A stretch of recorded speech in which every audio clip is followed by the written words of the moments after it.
வாழ்க்கையில் திருட்டுங்கிறத யாருனாலும் தடுக்கவே முடியாதுங்க. அது நம்ம பணமாக சேமிச்சு வச்சாலும் சரி, மரியாதையை சேமிச்சு வச்சாலும் சரி, இல்லை பொருளாக சேமிச்சு வச்சாலும் சரி, இல்லை தகவலாக சேமித்து வச்சாலும் சரி. கடைசியாக சொன்ன இல்லைங்களா தகவலா. இப்போ எல்லாருமே லாக்கரில் சேஃப்டியாக எல்லாத்தையுமே நாங்கள் வச்சுட்டோம், நாங்கள் ரொம்ப சேஃபாக தான் இருக்கிறோம் அப்படின்னு சொல்லி கையில் ஒரு ஃபோனில் எல்லா விதமான டேட்டாவும் வச்சுக்கிட்டு சுற்றிட்டு இருக்காங்க நம்ம மக்கள். இப்படி கையில் வச்சுட்டு சுற்றிட்டு இருக்கிறனால தான் எல்லாத்தோட டேட்டாவும் ஈஸியாக எல்லாத்துக்கும் கிடைக்கப்படுது. இப்போல்லாம் பார்த்திங்கன்னா ஒரு கட்டவல் ரேகை இருந்தால் போதுமானது நம்மளோட வாழ்க்கை வரலாறு, நம்ம இந்த குடும்பம் இந்த ஏரியா சேர்ந்தவங்க அப்படின்னு சொல்லி நம்மளோட வரலாறையும் மொத்தமாக எடுத்து கொடுத்துறாங்க. அந்த அளவுக்கு இன்டர்நெட்டோட வளர்ச்சி ரொம்பவே அதிகமாக இருக்குது. அப்படிப்பட்ட நேரத்தில் எப்படியெல்லாம் நம்ம சேஃபாக இருக்கணும் அப்படின்னு சொல்லி நம்ம பார்த்துட்ருக்கோம். ஆனால் நீங்கள் என்ன தான் சேஃபாக இருந்தாலும் நாங்கள் உங்கள் டேட்டாவை ஈஸியாக எடுத்துருவோம் அப்படின்னு சொல்லி உலகத்துடைய மிக முக்கியமான புத்திசாலிகள், அதாவது ஹேக்கர்ஸ், புத்திசாலின்னு சொல்ல முடியாது, வேர்ல்டுடைய முக்கியமான ஹேக்கர்ஸ், இவங்க கூட ஒரு வகையில் திருட்டு பசங்க தான். மற்றவங்களுடைய பொருளை திருடுறது எவ்வளோ தப்போ அதே மாதிரி மற்றவங்களுடைய தகவலை திருடுறது ரொம்ப ரொம்ப தப்புங்க. இன்னைக்கு நம்ம வீடியோவில் உலகத்துடைய முக்கியமான ஹேக்கர்ஸ் பற்றின டீட்டெயில் தான் நம்ம இன்னைக்கு வீடியோவில் பார்க்க போகிறோம். இவங்களோட டீட்டெயில் ரொம்பவே க்யூரியஸாக இருக்க போதுங்க. ஸோ வீடியோ ஸ்கிப் பண்ணாமல் பாருங்கள். யூடி தமிழ் சேனலை நீங்கள் ஃபஸ்ட் டைம் விசிட் பண்ணிங்கன்னா மறக்காமல் சப்ஸ்கிரைப் பண்ணுங்கள், கூடவே பெல் பட்டனை ப்ரெஸ் பண்ணுங்கள். பாசமிகு தமிழ் உறவுகளுக்கு யூடி தமிழாவின் அன்பு வணக்கங்கள். ஆமாங்க, ஹேக்கர்ஸ் இன்னைக்கு வாழ்க்கையில் யாருனாலையும் தடுக்கவே முடியாது. என்னோட டேட்டா எங்கிட்ட இருக்குது, உன்னோட டேட்டா நீ வச்சுக்க அப்படின்னு சொல்லி யாரையும் தடுக்கவே முடியாதுங்க.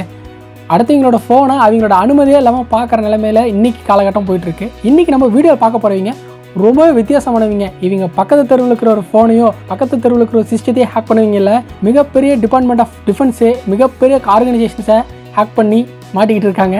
அவங்கள பற்றின டீட்டெயில் இன்னைக்கு நம்ம பார்க்க போகிறோம். அந்த வரிசையில் நம்ம முதல்ல பார்க்க போகிறது யாருன்னு பார்த்தீங்கன்னா ஜோனாதன் ஜேம்ஸ். ஆமாங்க, பேர் எவ்வளோ வித்தியாசமாக இருக்கோ அவர் பண்ண வேலைகள் ரொம்ப ரொம்ப வித்தியாசமானது.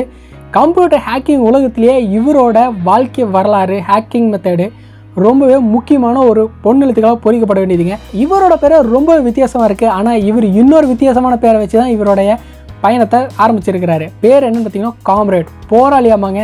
காம்ரேட்னு பேரை வச்சு அவர் எங்கே போய் போராடிக்கிறாருன்னு பார்த்தீங்கன்னா இன்டர்நெட் உலகத்தில் போராடி இருக்கிறாரு. இன்டர்நெட்டு இவங்க எப்படி ஹேக் பண்ண முடியுமோ ஆப்போசிட்டில் இருக்கிறீங்களோ அதே மாதிரி இவங்க கண்டுபிடிக்க முடியுங்கிறது அவங்களுக்கு தெரியல. ஏன்னா அவர் சின்ன பையன், 16 வயசில் ஒரு பையன் ஹேக்கிங்கை கற்றுக்கிட்டு அதை ஹேக்கிங்கை சக்ஸஸ்ஃபுல்லாக ஒரு 5 மாதம் ரன் பண்ணிக்கிறாரு. அதாவது 1999 ஜூன் மாதத்துலேருந்து அக்டோபர் மாதம் வரைக்கும் சக்ஸஸ்ஃபுல்லாக ஹேக்கிங்கை அங்கங்கே நிறைய ஆர்கனைசேஷனில் ட்ரை பண்ணியிருக்காரு. யாருக்கிட்டையும் மாட்டாமல் கடைசியாக போய் நாசா மேலே கை வச்சிட்டாரு. நம்ம தான் பெரிய ஹேக்கர் ஆச்சப்பா, நல்லாவே ஹேக்கிங் பண்ணுறோம்ல, அதனால நம்ம நாசாவோட டிஃபென்ஸ் சிஸ்டத்தில் மேலே கை வைப்போம் அப்படின்னு சொல்லி தைரியமாக கை வச்சிருக்கிறாரு. நாசாவோட ஸ்பேஸ் ஸ்டேஷனுக்கும் கனெக்ட் ஆகக்கூடிய ஒரு சோர்ஸ் ஃபைல் கண்ட்ரோல் நடந்துகிட்டு இருந்திருக்கு. அப்போ தான் அதை உருவாக்கிட்டு இருந்திருக்காங்க. ஆனால் இவர் அது தெரியாமல் உள்ளே போய் ஒரு டேட்டா எடுப்போம், இல்லை ஹேக் பண்ணி கெத்து காட்டலாம் அப்படின்னு சொல்லி உள்ளே போயிருக்காரு. அவர் விளையாட்டை ஹேக் பண்ணிட்டாரு. ஆனால் அவங்களுக்கு நட்ட என்னவோ சாஃப்ட்வேர் மதிப்பு மட்டுமே $1.7 மில்லியன் டாலருங்களாமாங்க. நாசாவில் இருக்கிற மேக்ஸிமம் சிஸ்டம் கிராஷ் ஆயிடுச்சான் இவருடைய அட்டாக்னால. இப்படி அட்டாக் ஆனதுனால அதை ரெக்கவர் பண்ணுறதுக்கு மட்டுமே $41,000 மில்லியன் யூஸ் பண்ணியிருக்காங்க அந்த நாசா ஸ்பேஸ் ஸ்டேஷனுக்கு மட்டுமே. இவர் ஏற்படுத்தின இம்பாக்ட்டு அங்கே இருக்கிற சிஸ்டம் எல்லாமே கிராஷ் ஆயிடுச்சு, எதுவுமே யூஸ் பண்ண முடியல. இன்கேஸ் ஓப்பன் பண்ணி பண்ணுனா வேறு யாராவது அட்டாக் பண்ணாங்கன்னா மொத்த டேட்டாவும் ஃபால்ஸ் ஆயிரும் அப்படின்னு சொல்லிட்டு மொத்தமாக 21 நாள், அதாவது 3 வாரம் மொத்த நாசாவில் இருக்கிற இந்த ஸ்பேஸ் ஸ்டேஷன் கட்டக்கூடிய சோர்ஸை எல்லாத்தையுமே ஆஃப் பண்ணி வச்சுருக்காங்க, மொத்தமாக ஷட் டவுன் பண்ணிட்டாங்க. ஆனால் அந்த அளவுக்கே ஒரு 16 வயசு பையன் அட்டாக் பண்ணிக்கிறாருன்னா ரொம்பவே பெரிய விஷயங்க. அதனால தான் இவர் வரலாறுல ரொம்ப ரொம்ப முக்கியமான ஆளாக இருக்கிறாரு ஹேக்கிங் டெக்னிக்ஸில். நார்மலாக சாதாரணமாக அடுத்தவங்களோட மெயில் ஐடி, ஃபேஸ்புக் ஐடி எடுத்தாவே தூக்கி ஜெயிலில் போட்டுறாங்கப்பா. ஆனால் இவர் இவ்வளோ பெரிய வேலை பண்ணியிருக்கிறாரு. ஆனால் அவரை சும்மா போட்டாங்கன்னு தான் யோசிக்கிறீங்க. இல்லைங்க, உள்ளே தூக்கி போட்டாங்கன்னு சொன்னேன் இல்லையா, அது சும்மா தூக்கி போடல. இவரோட வயசை காரணம் காட்டி 6 மாதம் ஜெயிலில் போட்டிருக்காங்க.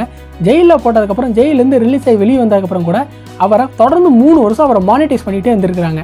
அவர் எப்போல்லாம் என்ன தப்பு பண்ண ட்ரை பண்ணுறாரு அப்படின்னு சொல்லி தொடர்ந்து அவர் வாட்ச் பண்ணிக்கிட்டே இருந்திருக்காங்க. முக்கியமாக அவர் இன்டர்நெட் கனெக்ட் ஆகிருக்கூடிய எந்த சிஸ்டத்துலையும் யூஸ் பண்ணவே கூடாது அப்படின்னு சொல்லி மிகப்பெரிய ஒரு ரூல் போட்டிருக்காங்க. அது மட்டும் இல்லைங்க, வீட்டுச்சேரியிலேயே ரொம்ப நாள் வச்சுக்கிட்டே இருந்திருக்காங்க. அதுக்கப்புறம் 2007 ஒரு மிகப்பெரிய அட்டாக் நடந்திருக்கு நாசாக்கு மேலே. அதுக்கும் காரணம் இவராக தான் இருக்கும் அப்படின்னு சொல்லி திரும்ப அவரை என்கொயரி பண்ண ஆரம்பிக்கிறாங்க. அவர் இல்லவே இல்லை, நான் பண்ணலை அப்படின்னு சொல்லி சாதிக்கிறாரு. ஆனால் அவங்க நம்பவே இல்லை. கடைசி வரைக்கும் அவங்க நம்பாததுனால இவர் ரொம்பவே டிப்ரெஸ் ஆகி என்ன பண்ணாருன்னு தெரியல. 2008 மேலே அவர் சூசைட் பண்ணிட்டாரு. ஃபைனலாக அப்படி தான் நியூஸ் வந்துச்சுங்க. அவர் ஹேக்கிங் என்னவோ $மில்லியன்ஸ் வந்து நிறைய சம்பாதிச்சிருக்கலாம். ஆனால் அதே சமயம் அவர் ஏற்படுத்தின நஷ்டம் அதுவும் மிகப்பெரிய லெவலில் $மில்லியன்ஸ் தாங்க. அதை போய் எங்கே போய் ஈடு பண்ண போகிறாங்கன்னு தான் தெரியல. அடுத்து நம்ம பார்க்க போகிறது மேத்யூ பேன் அண்ட் ரிச்சர்ட் பிரிஷ். இவங்க 2 பேருமே பிரிட்டிஷ் நாட்டை சேர்ந்தவங்க. அப்புறம் என்னப்பா இவங்களுக்கு வேலை, இவர் ஏன் அடுத்த நாட்டை வந்து ஹேக் பண்ண போகிறாங்க அப்படின்னு யோசிக்கிறீங்க. ஆமாம், இவங்க ஹேக் பண்ணது உலகத்தினுடைய மிகப்பெரிய பொருளாதார நாடான யூஎஸ் நாட்டில் சின்ன சின்ன ஆர்கனைசேஷனை ஹேக் பண்ணியிருந்தால் பரவாயில்ல, டைரெக்டாக கொண்டு தலையிலே கை வைப்பீங்க. எங்கே கை வச்சாங்கன்னா பென்டகன் மிலிட்ரி ஃபோர்ஸில் டிஃபென்ஸுக்காக யூஸ் பண்ணிட்டு இருக்க மொத்த சிஸ்டத்தையும் மெல்ல மெல்லமாக ஹேக் பண்ணியிருக்காங்க. இத்தனைக்கும் அவங்க கண்டுபிடிக்காத வகையில் ஈஸியாக பண்ணியிருக்காங்க. ரொம்ப நாட்களாக பண்ணிட்டு இருந்திருக்காங்க, அது வார கணக்கில் பண்ணிட்டு இருந்திருக்காங்க. இந்த ஹேக்கிங் டெக்னிக்கை அவங்க எப்படி தான் அதை பண்ணுறாங்க தெரியாமல் ரொம்ப நாள் குழம்பிட்டு இருந்திருக்காங்க. அந்த டெக்னிக்கல் பீப்புள்ஸு 1994 இவங்க 2 பேரும் எதிர்ச்சியாக பார்த்துக்கிறாங்க. இவங்க 2 பேரும் ஃப்ரெண்ட்ஸ் ஆகுறாங்க. உலகத்துக்கு நம்ம 2 பேரும் ஃப்ரெண்ட்ஸ், நம்ம வந்து ரொம்பவே டேலண்டான பீப்புள் அப்படின்னு சொல்லி காட்டுறதுக்காகவே இந்த மாதிரி அதான் பண்ணலாம் அப்படின்னு சொல்லி யோசிச்சிருக்காங்க. ஆனால் பெவென்ட் என்னவோ இந்த மாதிரி டார்க்கர் சைடான ஒரு ஐடியா இருந்திருக்கு. அந்த ஐடியாவை இவரோட ஃப்ரெண்ட் ரிச்சர்ட் சொல்கிறாரு. அவரு உடனே ஓகே நம்மளால் இது பண்ண முடிஞ்சால் நம்ம பண்ணலாமே அப்படின்னு சொல்லி ட்ரை பண்ணுறாங்க. அந்த ட்ரை தான் டைரெக்டாக பென்டகனில் போய் கை வச்சிருக்கிறாங்க. அது மட்டும் இல்லை, இவங்க ஜிராஃபிக் ஏர்ஃபோர்ஸ் இன் நியூயார்க், அது அமெரிக்காவோட ஏர்ஃபோர்ஸ்லேயும் முக்கியமான இடமா இருக்குது. அந்த ஏர்ஃபோர்ஸில் இருக்கிற சோர்ஸ் கூட நாங்கள் கண்டுபிடிக்கிறோம், பேட்டில் ஒர்க் பண்ணுறோம், பேட்டில் ஃபீல்ட் பண்ணி அங்கே இருக்கிற டேட்டாஸை நாங்கள் ஹேக் பண்ணி காட்டுறோம் அப்படின்னு சொல்லி ஒரு கெத்துக்காக விளையாட்டாக ட்ரை பண்ணியிருக்காங்க. அப்போ விளையாட்டாக ட்ரை பண்ணும்போது அவங்க மாட்டிக்காமல் வேறு டேட்டாஸை எடுத்துருக்குறாங்க. அது என்னன்னு பார்த்தீங்கன்னா, நார்த் கொரியாவும் சவுத் கொரியாவும் அமெரிக்கா கூட கம்யூனிகேட் பண்ணுற சீக்ரெட் டீட்டெயில்ஸை ஹேக் பண்ணியிருக்காங்க.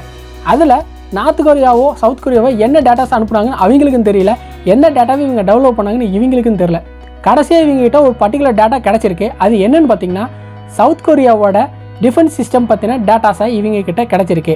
அவங்களுக்கு அது என்னன்னு எப்படி யூஸ் பண்ணணும்னு கூட தெரியாமல் அந்த டேட்டாவை ஹேக் பண்ணி வச்சுருக்காங்க. இது தெரியாமல் அமெரிக்கா நினச்சிருக்காங்க நமக்கு வர வேண்டிய டேட்டா பர்டிகுலர் டைமில் வரவே இல்லை, இதை யாரோ ஹேக் பண்ணியிருக்காங்க அப்படின்னு சொல்லி கண்டுபிடிச்சாங்க.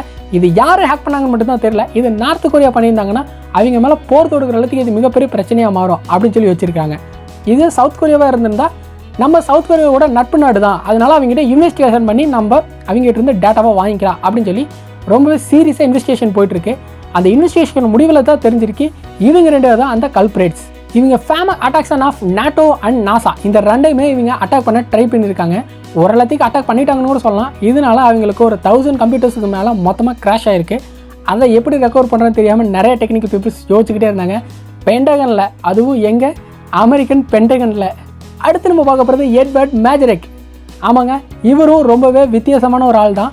இன்டர்நெட்டில் நம்ம என்ன தான் சுற்றி வந்தாலும், நம்ம என்ன தான் சாதிக்கணும் அப்படின்னு சொல்லி நம்ம இன்டர்நெட்டில் எதாவது தேடி போனாலும் உடனே ஏதோ ஒரு காமெடி சீன் இல்லை ஏதோ ஒரு ஹீரோயின் பற்றின கிசு பார்த்தா இல்லை அவங்களோட ஃபோட்டோஸ் பார்த்தா அப்படியே ஃப்ரீஸ் ஆகி நின்றுவோம். இல்லையா வேறு ஏதாவது ஹீரோஸோட ஃபோட்டோ பார்த்தோம்னாலும் அப்படியே ஃப்ரீஸ் ஆகிடுவோம். அதை விட்டு நம்ம என்ன பார்க்க போனோங்கிறத மறந்து நம்ம அதுக்குள்ளே போயிடுவோம் இல்லைங்களா. அதே தான் அந்த டெக்னிக்கு தான் யூஸ் பண்ணிக்கிறாரு இவர். எட்வர்டுக்கு நல்லா தெரிஞ்சிருக்கு மக்களுக்கு என்ன பிடிக்கும், என்ன என்டர்டைன்மெண்ட் பிடிக்கும் அப்படின்னு சொல்லிட்டு அதுக்கு தகுந்த மாதிரியான ஆட்ஸ் மூலமாக அவங்கள ஹேக் பண்ணியிருக்காரு. ஆட்ஸ் மூலமாக ஹேக் பண்ணார் அப்படின்னு தானே யோசிக்கிறீங்க. ஆமாங்க, இவர் மிகப்பெரிய ஃபேமஸான செலிபிரிட்டிஸோட ஃபோட்டோஸை அவங்க மொபைலில் அவங்களுக்கே தெரியாமல் ஹேக் பண்ணி அதை இன்டர்நெட்டில் வெளியிட்டிருக்காரு. இன்டர்நெட்டில் ஃபேமஸான ஆட்களோட ஃபோட்டோஸ் வெளியே வரது என்ன ஒரு பெரிய விஷயம் இல்லையாப்பா. அதை அவங்களே போஸ்ட் பண்ண போகிறாங்க, அது இவர் போஸ்ட் பண்ணி என்ன பண்ண போகிறான்னு தானே யோசிக்கிறீங்க. அவர் வெளிவிட்டது நல்ல நீட்டான ஃபோட்டோ இல்லைங்க, ரொம்பவே அறகுறையான ஆபாசமான ஃபோட்டோங்களை எடுத்து வெளியிட்டிருக்காரு. அதுதான் அந்தந்த செலிபிரிட்டிஸுக்கு ரொம்ப மிகப்பெரிய பிரச்சனைகள் ஏற்படுத்துச்சு. இவர் ரொம்ப ஃபேமஸான ஹங்கர் கேம் ஸ்டாரான ஜெனிஃபர் லாரன்ஸோட முக்கியமான ஆபாச ஃபோட்டோக்களை எடுத்து இன்டர்நெட்டில் வெளிவிட்டார். அதனால தான் இவர் ரொம்ப ஃபேமஸ் ஆக ஆரம்பித்தார். இவருடைய ஹையஸ்ட் ஹேக்கிங்லேயே அது ரொம்ப முக்கியமான ஃபோட்டோஸாக இருந்திருக்காரு. இவர் ஹேக்கிங் பண்ணார் எப்படி இருந்தாலும் யோசிக்கிறீங்க. அவங்க ஃபோனை அவங்களுக்கே தெரியாமல் எப்படி போய் எடுக்க முடியும்னு யோசிச்சுட்டு இருப்பீங்க நீங்கள். ஒன்றுமே இல்லைங்க, உங்களுக்கும் உங்கள் ஃபோனில் நிறைய பேத்துக்கு இமெயிலில் செக்யூரிட்டி அலர்ட் வந்திருக்கு. உங்களோட மெயில் ஐடியா யாரோ வெளியில் லாகின் பண்ணியிருக்காங்க, ஸோ பாஸ்வேர்டை சேஞ்ச் பண்ணுங்கள் இல்லை செக்யூரிட்டி அலர்ட்டாக மெயின்டைன் பண்ணுங்கள் அப்படின்னு சொல்லி உங்களுடைய ஜிமெயில் அக்கௌண்ட்டுக்கு நிறைய மெசேஜஸ் வந்திருக்கும். மேக்ஸிமம் கூகுள் கம்பெனி அனுப்பிச்சா மட்டும்தான் வரும். ஒரு சிலர் இந்த மாதிரியான ஆட் மாதிரியானதை டேட்டாஸை க்ரியேட் பண்ணி உங்களுடைய மெயில் ஐடிக்கு சென்ட் பண்ணுவாங்க. நீங்கள் உடனே என்ன பண்ணுவீங்கன்னா, ஓகே நம்மளுடைய மெயில் ஐடிக்கு ஏதோ த்ரெட் வந்திருக்கு, யாரோ தெரியாமல் நம்ம மெயில் ஐடியை யூஸ் பண்ணியிருக்காங்க, ஸோ நம்ம பாஸ்வேர்டை மாற்றிட்டா நம்மளை தவிர்த்து வேறு யாரும் யூஸ் பண்ண முடியாது அப்படின்னு சொல்லிட்டு நீங்கள் யூசர் நேம் பாஸ்வேர்டு கொடுப்பீங்க. That means mail ID password கொடுத்து நீங்கள் லாகின் பண்ணி திரும்ப யூஸ் பண்ண ஆரம்பிச்சிடுவீங்க. ஆனால் இதோட பேக் சைடில் இவங்களுக்கு அந்த மெயில் ஐடி பாஸ்வேர்டோட சோர்ஸ் கோட் கிடச்சிருது. மெயில் ஐடி பாஸ்வேர்டு டீட்டெயில் கிடச்சிதுனாவே அவங்க இல்லீகலாக உங்களுடைய டேட்டாஸை ஹேக் பண்ணுறதுக்கு ஈஸியாக போயிடும். அதே சேம் மெத்தடில் செக்யூரிட்டி அலர்ட் மாதிரி ஒரு மெசேஜ் அனுப்புவார், அது இன்னொரு வெப்சைட்டுக்கு ரீடைரக்ட் ஆகும். ஓகே ஜஸ்ட் ஃபார் ஆட் அப்படின்னு சொல்லி நீங்கள் ஸ்கிப் பண்ணிவிட்டு நீங்கள் க்ளோஸ் பண்ணிடுவீங்க. உங்களுடைய ப்ராசஸ் முடிஞ்சு நீங்கள் வேலையை பார்க்க போயிடுவீங்க. அங்கேருந்து தான் அவங்களோட வேலை ஸ்டார்ட் ஆகுது. அவங்க பேக்ரவுண்டில் உட்காந்துக்கிட்டு உங்களுடைய மெயில் ஐடி பாஸ்வேர்டு எடுத்து வச்சுக்கிட்டு அதில் உங்களுடைய ஆக்சஸில் எங்கெங்கெல்லாம் இந்த மெயில் ஐடி லாகின் பண்ணிக்கிறீங்களோ அங்கேயெல்லாம் உங்களுடைய டேட்டாஸை கேதர் பண்ண ஆரம்பிப்பாங்க. அப்படி எடுத்து தான் நிறைய பேர்த்தோட டேட்டாஸு மாட்டியிருக்கு இந்த எட்வர்டு கிட்ட.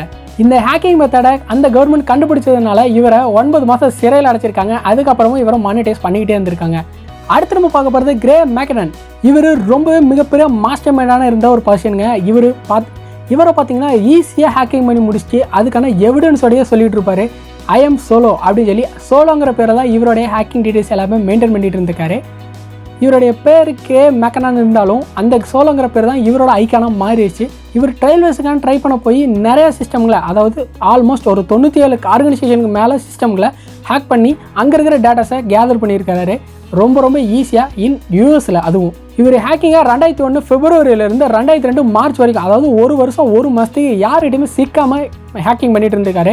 இவர் ஹேக்கிங் பண்ணது எங்கெங்கெல்லாம் பார்த்தீங்கன்னா அமெரிக்காவோட மிலிட்ரி ஃபோர்ஸையும் ஹேக் பண்ணியிருக்காரு. அதே மாதிரி நாசாவையும் ஆக்சஸ் பண்ணுறதுக்காக ட்ரை பண்ணியிருக்காரு. பென்டகனோட மிலிட்ரி ஃபோர்ஸையும் நாசாவையும் ஆக்சஸ் பண்ணும்போது நிறைய சீக்ரெட் டேட்டாஸும் நிறைய டேட்டா சர்வீஸும் இவர் கிடச்சிருக்கு. அது மூலமாக நிறைய டேட்டாஸை பார்த்து வியந்திருக்கிறாரு. அது போக இவருக்கு இல்லை இவர் சம்மந்தப்பட்ட ஆட்களுக்கு எதனா ஆபத்து ஏற்படுத்தக்கூடிய டேட்டாவாக அங்கே இருந்தால் உடனே டெலீட்டும் பண்ணியிருக்கிறாரு. அது என்ன ஃபைல்ஸ் டெலீட் பண்ணாங்கன்னு சொல்லி அவருக்கு மட்டும்தான் தெரியும். வெளி உலகத்துக்கு தெரியவே வரல கடைசி வரைக்கும். இவர் லண்டனை சேர்ந்தவர். I will continuously disturb you அப்படின்னு சொல்லி மெசேஜால் நோட்டிஃபிகேஷன் கொடுத்துட்டு போயிருக்காரு. இவரோட ஹேக்கிங் மூலமாக கிராஷ் ஆகுதோ அங்கெல்லாம் இந்த மெசேஜை டிஸ்பிளே பண்ணிகிட்டே வந்துருக்காரு. இதனாலேயே டென்ஷனான சரி மிலிட்ரி ஃபோர்ஸும் சரி இவரை ரொம்பவே சிவியராக தேடிட்டு இருக்காங்க. எவிடன்ஸ் விட்டுட்டு திருடிக்கிட்டே இருக்கிறனால நாசா கவர்மெண்ட் இவரை சும்மா விடல. நாசா இவரை பிடிச்சோன்னே என்ன பண்ணாங்கன்னா, என்ன மாதிரியான டேட்டாஸ் எல்லாம் நீங்கள் டெலிட் பண்ணிங்கன்னு மட்டும் சொல்லுங்கள், உங்களை விட்டுறோம் அப்படின்லாம் கேட்டு பார்த்துருக்காங்க. இவர் கடைசி வரைக்கும் அந்த டேட்டாஸ் எதுவுமே சொல்லலை. என்ன விதமான டேட்டாஸ் ஃபெயில் ஆச்சு, எந்த விதமான டேட்டாஸ் டெலிட் ஆச்சு அப்படின்னு சொல்லி வெளி உலகத்துக்கு சொல்லாமே இருந்துட்டார் கடைசி வரைக்கும். இவரை தூக்கி ஜெயிலில் போட்டாங்க. வயது முதிர்ச்சியின் காரணம் இவர் ரிலீஸ் பண்ணிட்டாங்க ஃபைனலாக. இப்போ அவர் பிரிட்டனில் தான் வாழ்ந்துட்டு இருக்காரு. அடுத்து நம்ம பார்க்க போகிறது கார்டியன் பீஸ். கார்டியன் பீஸ் அப்படின்னு பார்த்துட்டிங்கன்னா கார்டியனுக்கு அர்த்தமே காப்பாற்றுவதுன்னு தான் அர்த்தம். ஆனால் இவங்க என்னமோ காப்பாற்றலைங்க. இவங்ககிட்ட இருந்து தேவையான டேட்டாஸை எடுத்துகிட்டு தான் இருந்திருக்காங்க இந்த கார்டியன் பீஸ். 2014 நவம்பரில் நோட்டாரஸ் ஹேக்கிங் குரூப் மூலமாக பயன்படுத்தி சோனி குரூப் ஆஃப் மூவிஸை மொத்தமாக ஹேக் பண்ணியிருக்காரு. அது மிகப்பெரிய சோர்ஸ் ஆஃப் டேட்டான்னு எல்லாத்துக்குமே தெரியுங்க. ஆனால் அங்கே ரீசெண்டாக வந்த மூவிஸில் ஒரு கான்ட்ரவர்ஷியலான மூவி அங்கே போயிட்டு இருந்திருக்கு. அந்த டைமில் கிங்சன் உன் அப்படிங்கிற ஒரு வடகொரிய அதிபர் இறக்குற மாதிரியான சீன்ஸ் எல்லாம் நிறையா அதில் டெவலப் பண்ணியிருந்தாங்க. அதை எதிர்த்து அந்த மாதிரி சீன்ஸ் எல்லாம் டிஸ்பிளே ஆகிற பார்த்து தாங்க முடியாமல் அதை ஹேக் பண்ணிட்டாங்க அப்படின்னு சொல்லி ஒரு பக்கம் கட்டுக்கதை போயிட்டு இருக்கு. ஆனால் அதே சமயம் அந்த சோனி நிறுவனத்தால் தயாரிக்கப்பட்ட ஒரு 5 படங்கள் போஸ்ட் பண்ணாமல் இருந்திருக்கு அந்த சிஸ்டத்தில். அதையும் ஹேக் பண்ணி எடுத்து அவங்களுக்கே தெரியாமல் அதை போஸ்ட்டும் பண்ணியிருக்காங்க. அதனால நிறைய நஷ்டம் ஏற்பட்டிருக்கு சோனி சிஸ்டத்துக்கு. சோனி பிக்சர்ஸ் என்டர்டைன்மெண்ட் மூலமாக இந்த மாதிரியான டேட்டாஸ் ரெகுலராக படங்கள் ரிலீஸ் ஆகிறதும் அது சம்மந்தப்பட்ட டேட்டாஸ் இன்டர்நெட்டில் உலா வரதும் சகஜமான விஷயம். ஆனால் இவங்க அதை ஹேக் பண்ணி அவங்களோட கண்ட்ரோலில் எடுத்து அதை போஸ்ட் பண்ணி அதன் மூலமாக இவங்க ஃபெமிலியராக ட்ரை பண்ணியிருக்காரு இந்த கார்டியன் பீஸ். இதனால இவர் ஒரு ஆன்டி டெரரிஸ்ட் மாதிரியே பார்க்கப்பட்டாங்க. இவர் யார் என்னன்னு சொல்லி மிகப்பெரிய என்கொயரிஸ் எல்லாம் போயிட்டே இருந்தது. கடைசி வரைக்கும் இவரை கண்டுபிடிக்க ஒரு மர்மவே போயிட்டே இருந்ததுங்க. ஆனால் யார் என்னன்னு சொல்லி இப்போ வரைக்கும் கண்டுபிடிக்காமே இருக்கிறாங்க. கண்டுபிடிச்சிருந்தா இன்னொரு ஜெயிலில் போட்டிருப்பாங்கல்ல. ஹேக்கரும் எனக்கு என்ன, நான் கண்டுபிடிச்சிட்டேன், எனக்கு தேவையான டேட்டாவை நான் ஹேக் பண்ணிட்டேன் அப்படின்னு சொல்லி ஜாலியாக சுற்றிட்டு இருக்காங்க. இவங்க நம்மளோட டேட்டா எங்கேயும் வீணாக போகல, அட்லீஸ்ட் போஸ்ட் தான் பண்ணியிருக்காங்க அப்படிங்கிற மனசை தேத்திக்கிட்டு விட்டுட்டாங்க. நம் டேட்டா நம் உரிமை அப்படின்னு சொல்லி நம்ம டேட்டாவை நம்ம தான் சேஃபாக பார்த்துக்கணும். இந்த வீடியோவில் உங்களுக்கு ஹேக்கிங்கில் என்னென்ன மாதிரியான ஹேக்கிங் பண்ணி டேட்டாஸை ஹேக் பண்ணியிருக்காங்க அப்படின்னு சொல்லி உங்களுக்கு ஒரு ப்ரீஃபான டீட்டெயில்ஸ் கிடச்சிருக்கும். இந்த வீடியோ உங்களுக்கு பயனுள்ளதாக இருக்குன்னு சொல்லி நாங்கள் நம்புகிறோம். இந்த வீடியோ உங்களுக்கு பிடிச்சிருந்தா லைக் பண்ணுங்கள். இந்த வீடியோ பற்றி உங்களுடைய கருத்துக்களை கமெண்ட் பாக்ஸில் டெக்ஸ்ட் பண்ணுறேங்க. இந்த வீடியோ உங்கள் ஃப்ரெண்ட்ஸுக்கு ஷேர் பண்ணுங்கள். YuDi தமிழ் சேனலை நீங்கள் ஃபஸ்ட் டைம் விசிட் பண்ணிங்கன்னா மறக்காமல் சப்ஸ்கிரைப் பண்ணுங்கள். கூடவே பெல் பட்டனை ப்ரெஸ் பண்ணுங்கள். தேங்க்யூ.